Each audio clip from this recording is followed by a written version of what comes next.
नमस्कार, स्वागत है आपका हमारे चैनल पर। ईवीएम की विश्वसनीयता को लेकर लगातार सवाल उठते रहे हैं।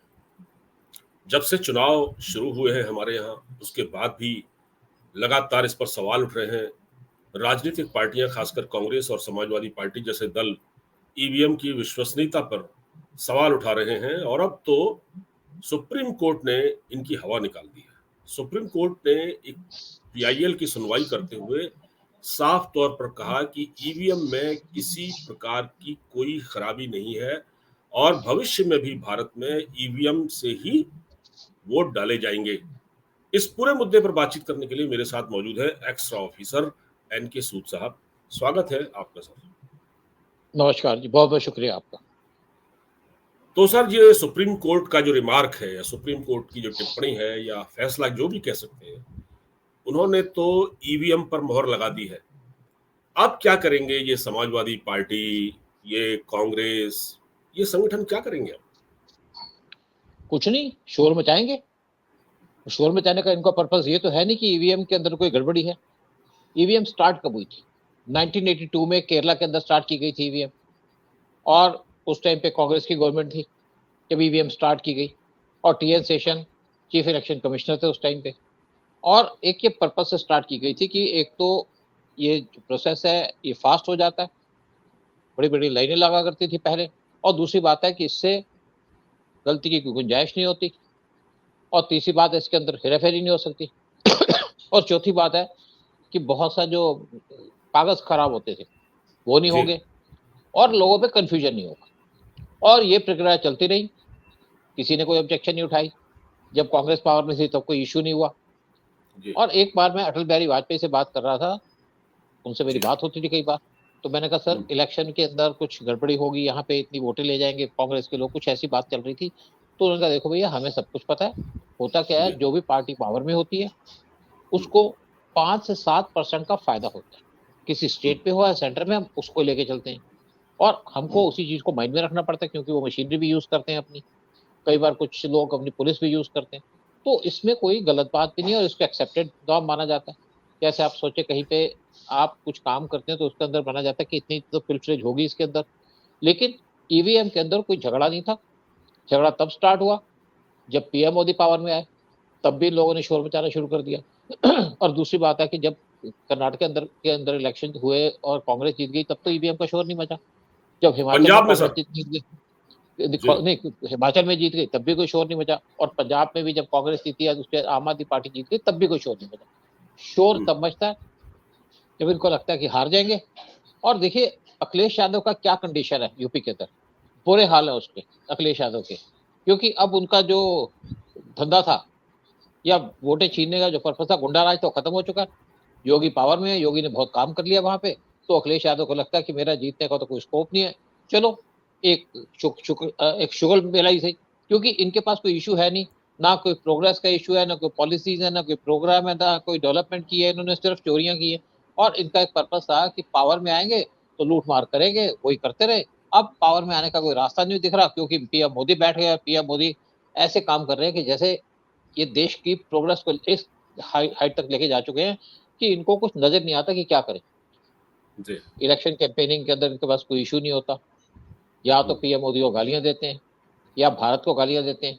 और अगर कांग्रेस की बात करो, वो तो चाइना को प्रेस करती है। अगर राहुल गांधी चाइना में जाकर के इलेक्शन लड़े तो शायद उनको कोई फायदा हो जाए।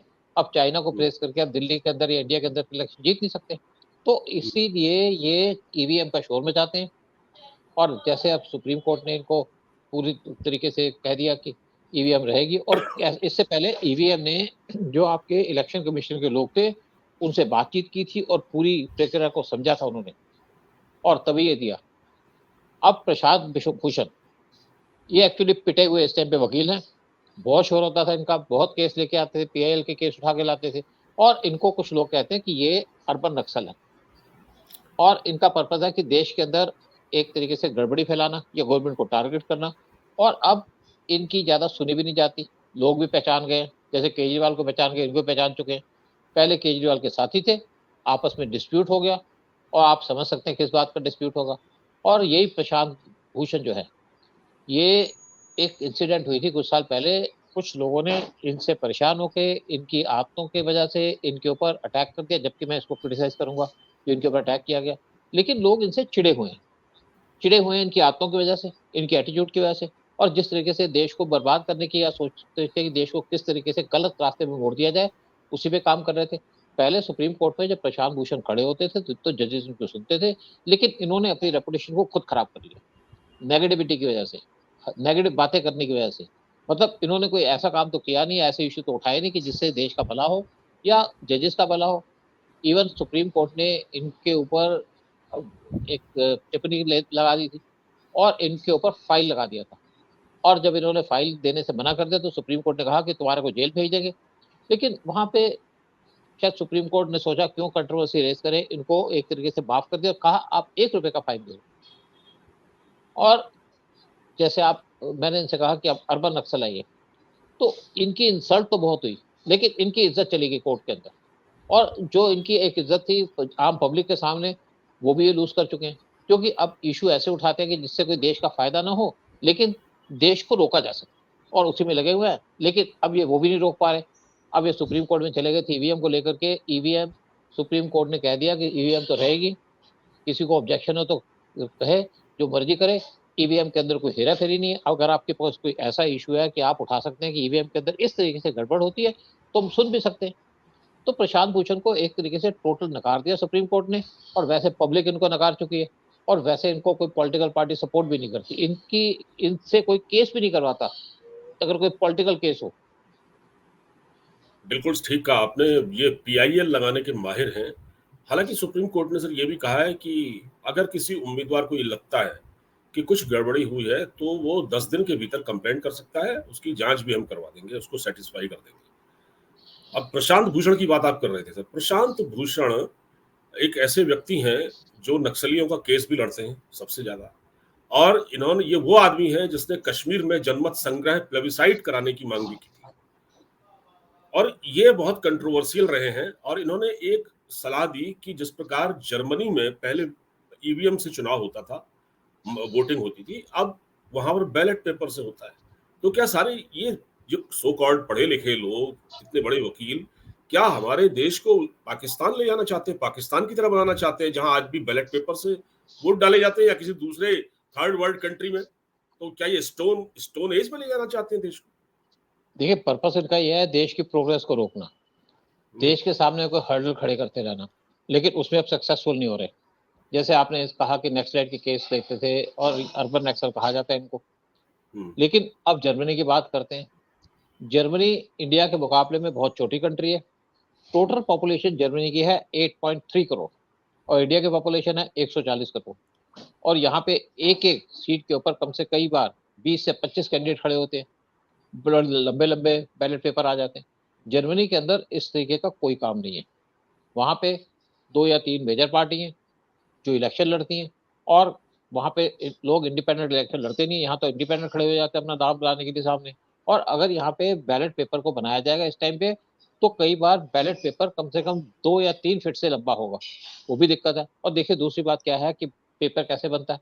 पेपर बनता है पेड़ को काट के, लकड़ियों से पेपर बनता है, और इसकी वजह से गवर्नमेंट पेपर को भी कम यूज करना चाह रही है। और ये जो बैलेट पेपर का काम है या ईवीएम का काम है, ये कोई जी। बीजेपी की गवर्नमेंट नहीं लेके आई, ये लेके आई थी कांग्रेस की गवर्नमेंट। यानी कि 1982 में केरला के अंदर पहले ईवीएम यूज किया गया था। जैसे मैंने पहले कहा, टीएन जी। सेशन उस टाइम पे चीफ कमिश्नर, इलेक्शन कमिश्नर थे, और इसका यही पर्पस था कि इलेक्शन इजीली हो जाए। और पहले क्या होता था कि अगर आप आज की डेट में बैलेट पेपर लेके आएंगे जहाँ पे इंडिया के अंदर डिफरेंट टाइप की पॉलिटिकल पार्टीज हैं, तो आपका बैलेट पेपर इतना लंबा हो जाए कि लोग कंफ्यूज हो जाते हैं, और इसीलिए ईवीएम का यूज धीरे धीरे बढ़ता गया। और इशू कब उठता है ईवीएम का? जब इलेक्शन जी। आते हैं। जी। देखिए, आप, कांग्रेस को पता कि वो इलेक्शन जीत नहीं सकती, आपके समाजवादी पार्टी के अखिलेश यादव को पता कि वो भी नहीं जीत सकते जब तक योगी यूपी के अंदर बैठे हैं, क्योंकि इनके इनके धंधे बंद हो चुके हैं। ये वहां पे पावर में बैठे थे, पावर में बैठ करके इन्होंने एक काम यूज किया था, मुस्लिम, यादव और बैकवर्ड कम्युनिटी साथ में शेड्यूल कास्ट को मिला करके इन्होंने ग्रुप बना लिया था, लोगों को मिसलीड कर लिया था। अब लोग समझदार हो चुके हैं, लोग अब कास्ट के बेसिस पे वोट नहीं डालते, रिलीजन के बेस में जरूर लोग वोट डालते होंगे कुछ मुस्लिम जो की बात करें तो। लेकिन दूसरी तरफ पीएम मोदी ने इतने ज्यादा काम किए देश के अंदर, आज पीएम मोदी सबसे फेमस लीडर हैं पूरे वर्ल्ड में, और उनकी पूरे वर्ल्ड के अंदर इज्जत है, और इंडिया के अंदर भी उनकी इज्जत है। और बहुत से आप देखिए, जो आदमी दिन में 16 घंटे काम करता है या 18 घंटे काम करता है और देश का काम करता है, उसके मुकाबले में ये क्या करते हैं। और अगर यूपी के अंदर इतने गुंडे थे या डॉन बैठे थे जिनको योगी ने डिफीट किया या जिनको जेल में डाला, वो सारे के सारे डॉन अखिलेश यादव के पीरियड में वहां पे पनपे, और आज वही डॉन जेल में बैठे। तो इनके जो मेन काम करने वाले थे इनके इलेक्शन कैंपेनिंग के अंदर, उनके वही डॉन थे, और वो आज है नहीं। तो अखिलेश यादव को उसका भी फायदा नहीं होगा। और दूसरी बात है कि जैसे राम मंदिर बना, वहां पे भी अखिलेश यादव एक्सपोज हो गए कि किस तरीके से उनके फादर यानी कि मुलायम सिंह यादव ने यहाँ पे लोगों का मैसेकर किया था राम मंदिर के ऊपर। लोगों के पीठ पे रेत के बोरे बांध करके उनको सरयू नदी में बहा दिया था, मर्डर कर दिया था लोगों का, और लाठियां चलाई थी लोगों के ऊपर। और यहाँ पे मतलब ये वो लोग हैं जिन्होंने राम मंदिर बनने के ऊपर भी ऑब्जेक्शन उठाई थी। अखिलेश यादव भी उसी टाइप के आदमी है, और इसलिए इनको पता है कि इनको वोट तो मिलेगी नहीं, हिंदू तो वोट देंगे नहीं, मुसलमान भी इनसे अलग हो चुके हैं, और यादव इनसे वैसे बिखर चुके हैं क्योंकि यादव भी हिंदू है। और बहुत से यादव तो यही कह रहे हैं कि हम, जो आदमी राम मंदिर को नहीं मानता, हम उसके साथ कैसे खड़े हो सकते हैं। तो अखिलेश यादव का जो पूरा प्रोपेगेंडा था वो फेल हो चुका है। जाटों की वोटें इनको तब भी नहीं मिलेगी क्योंकि जाट इस टाइम पे यूपी के अंदर बीजेपी के साथ आ चुके हैं। और अगर आप शेड्यूल कास्ट की बात करो, ज्यादातर शेड्यूल कास्ट मायावती के साथ है, और कुछ इस टाइम पे बीजेपी के साथ है इलेक्शन की वजह से, यहाँ पे मंदिर बनने की वजह से। तो इनका एक तरीके से पूरा प्लानिंग तो फेल हो चुकी है। अब इनके पास बच्चा है शोर मचा रहा, मचाते रहो, मचाने आपकी के आवाज बाद नहीं आ रही है। तो आपकी आवाज अच्छा शायद म्यूट हो गया है, अनम्यूट कर दीजिए। नहीं, आवाज तो ठीक है यहाँ पे। हेलो, आवाज हाँ, नहीं आ रही। आवाज तो आ रही है। हाँ, तो आप बंद कर जी, दीजिए इसको, प्रोग्राम को। ठीक ठीक, हाँ, नहीं नहीं, नहीं, वो चालू है, सब चालू है। हाँ। तो बेसिकली क्या है कि इनको पता है कि इलेक्शन तो जीतेंगे नहीं, और इसलिए शोर मचा रहे हैं यहाँ पे, और इसके बाद कहेंगे जी यहाँ पे तो ईवीएम में गड़बड़ होगी इसलिए हमको वोटें नहीं मिली। वोटें तुमको मिलनी नहीं है, काम तुमने किया नहीं, गुंडागर्दी तुम्हारी बंद हो चुकी है, और योगी ने यूपी को डेवलप कर दिया इतना ज्यादा, वहां पे मंदिर बन चुका है, और इसलिए ये यूपी के अंदर अखिलेश यादव का खेल खत्म होने वाला है। और इसलिए इन्होंने शोर मचा दिया ईवीएम का। इसी तरीके से कांग्रेस शोर मचा रही है, और प्रशांत भूषण भी इस टाइम पे यही बात करके सुप्रीम कोर्ट में चले गए। लेकिन इनको पता था कि सुप्रीम कोर्ट उनकी बात सुनेगा नहीं, लेकिन ये प्रोपागंडा करने की बात है, यानी कि एक तरीके से ये चाहते हैं कि इनका नाम उछलता रहे, आता रहे, और शायद इनको इसी बेस पे केसेस मिल जाए। आज प्रशांत भूषण अनएम्प्लॉयड हैं, इनके पास कोई जाता नहीं है केस लेने के लिए। जितने भी पॉलिटिकल केसेस होते हैं जहां पे पैसा मिलता है वो चले जाते हैं सिब्बल के पास, या एक दो और सिंघवी। सिंघवी साहब के पास सिंघवी के पास चले जाते हैं। तो प्रशांत भूषण अनएम्प्लॉयड हो चुके हैं, और इसीलिए अब इनके पास कोई मुद्दा नहीं है। तो मुद्दा बनाने के लिए जानबूझ करके सुप्रीम कोर्ट चले गए और केस उठा दिया, लेकिन सुप्रीम कोर्ट ने इनको लताड़ दिया और वापस बैठ गए अपने चैम्बर के अंदर। और इलेक्शन हो रहे हैं, इलेक्शन हो चुके हैं, और इलेक्शन के अंदर इनको सबको पता है कि बीजेपी जीत रही है, इसीलिए शोर मचा रहे हैं। लेकिन जितना भी शोर मचा रहे मचा लीजिए, आपके शोर मचाने से कुछ नहीं। सर बेसिकली क्या ऐसा लगता है कि जो राजनीतिक दलों में जो हताशा है, जो पहले और दूसरे फेज की जो वोटिंग हुई है, हालांकि कुछ ये जरूर है कि वोटिंग का परसेंटेज कुछ कम रहा है, लेकिन ऐसा नहीं है कि बीजेपी को वोट पड़े ही नहीं है। तो तो क्या ये इस प्रकार अगले फेज के लिए, आने वाले फेज के लिए, ये लोग ईवीएम का इश्यू उठाकर उसकी विश्वसनीयता पर सवाल खड़े करके वोटरों को भ्रमित करना चाहते हैं? मतलब वो ये चाहते हैं कि पब्लिक वोट डालने ही ना जाए, क्योंकि तो ईवीएम पर सवाल इसलिए खड़े कर रहे हैं। ये एक्चुअली इनका जो मेन पर्पज है वो है कि इन्होंने पहले ग्राउंड तैयार कर लिया है कि हम हार रहे हैं, और बाद में कहेंगे हम हार गए क्योंकि ईवीएम के अंदर एक गलत तरीके से काम हो रहा है, और ईवीएम को इन्होंने एक एजेंडा बना के रख दिया है। यानी कि सारा जो ठीक रहा है वो ईवीएम के ऊपर फोड़ रहे हैं। हम हार गए ईवीएम की वजह से, बस एक्सक्यूज लेना है इनको, और कोई इनको ना फायदा होगा क्योंकि लोगों को भी आज इजी लग रहा है ईवीएम में वोट करना। और अब कोई ईवीएम कोई नई चीज नहीं है। ईवीएम इस टाइम पे इंडिया के अंदर पिछले 40 साल से ज्यादा चल रही है। तो क्या जरूरत है ईवीएम का इशू उठाने की? जरूरत जी। इसलिए है कि उनके पास कोई एजेंडा है नहीं, बात करने के लिए कोई चीज नहीं है। ईवीएम के ऊपर एक ठीकरा फोड़ दिया, और बाद में कहेंगे कि हम इसलिए हार गए कि ईवीएम है। जैसे प्रियंका गांधी ने कहा था कि अगर ईवीएम हट जाए तो बीजेपी 180 सीटों पे सिमट जाएगी। और हाँ। लेकिन ये नहीं कहा प्रियंका गांधी ने कि कांग्रेस क्यों हार रही है। कांग्रेस आ रही है पप्पू की वजह से, जो पप्पू बार बार शोर बजाते हैं।